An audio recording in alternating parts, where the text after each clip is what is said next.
Sasha and Pasha have been friends since school. They got their diplomas together and became students of the same university. The friendship between the boys was very strong. After graduation, they did not look for a job, but decided to set up a business together, an auto repair business. Gradually, they expanded the business, opening several car service stations.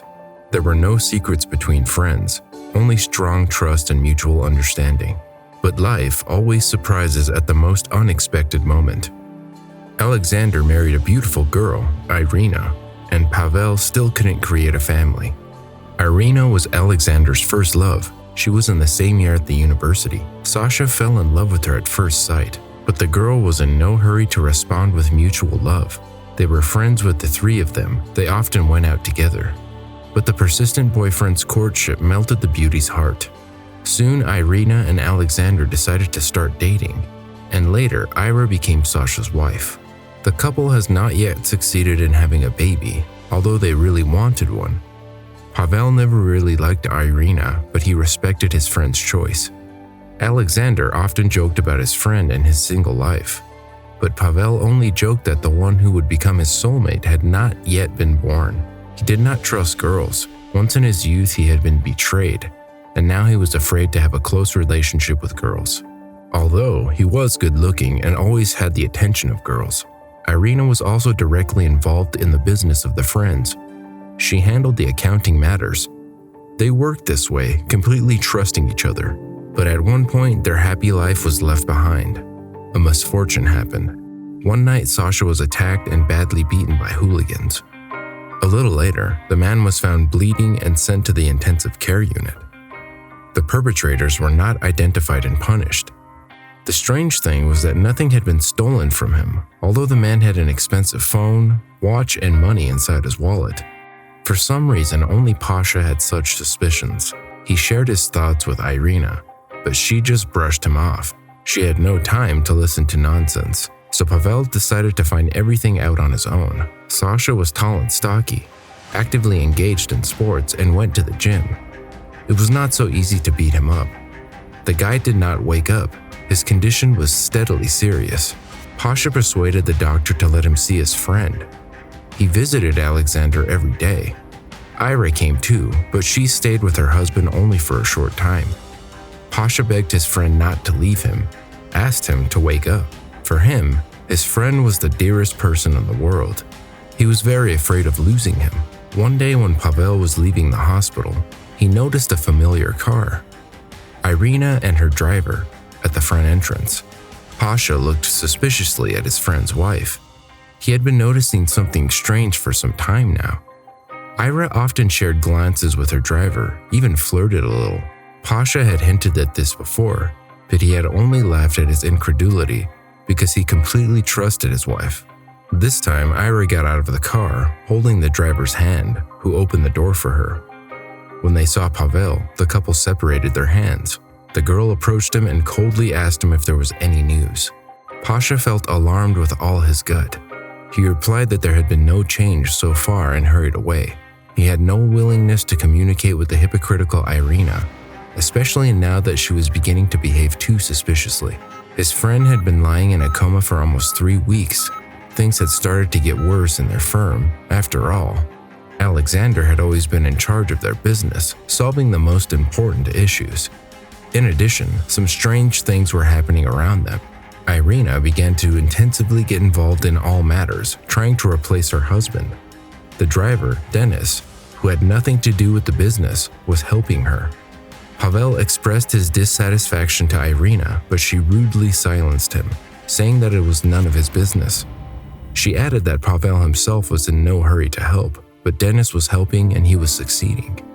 Pavel was simply shocked by such insolence and the behavior of his friend's wife. His suspicions grew with each passing day. He no longer had any doubts that they were lovers. A few days later, he decided to check where Irina was always going with her driver. He got into a taxi and followed her car. Ira and her driver stopped outside Sasha's country house. All Pavel's doubts went away when the couple got out of the car and began passionately kissing. Pasha had seen enough. He drove back to the city. On the way, he had an interesting thought. He called Irina and told her that she needed to be at the office urgently.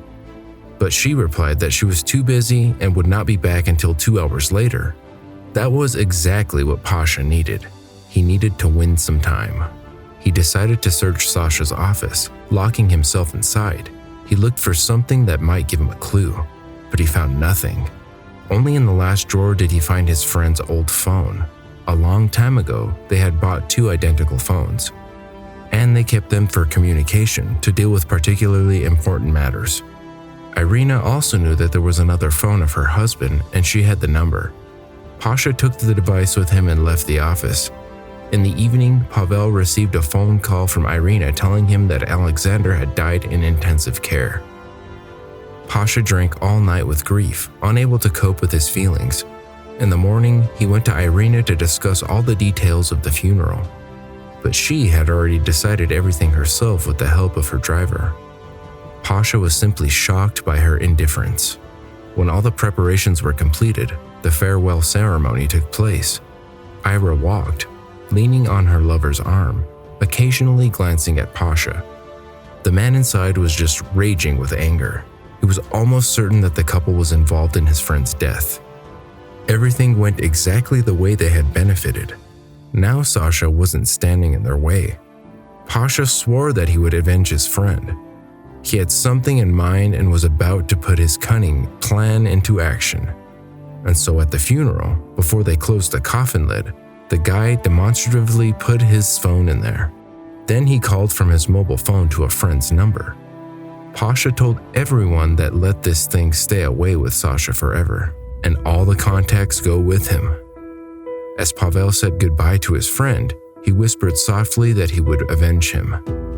He apologized for not keeping him safe, but in fact he put the phone with a completely different SIM card in the coffin. He kept Alexander's SIM card. The next day he called Irina from this number, who was with her lover. When she picked up the phone, she heard a greeting in the manner of her late husband. The voice on the receiver reproached her that she rarely came to see him at the hospital, and told Irina to tell the truth about how she and her lover had brought him to his grave.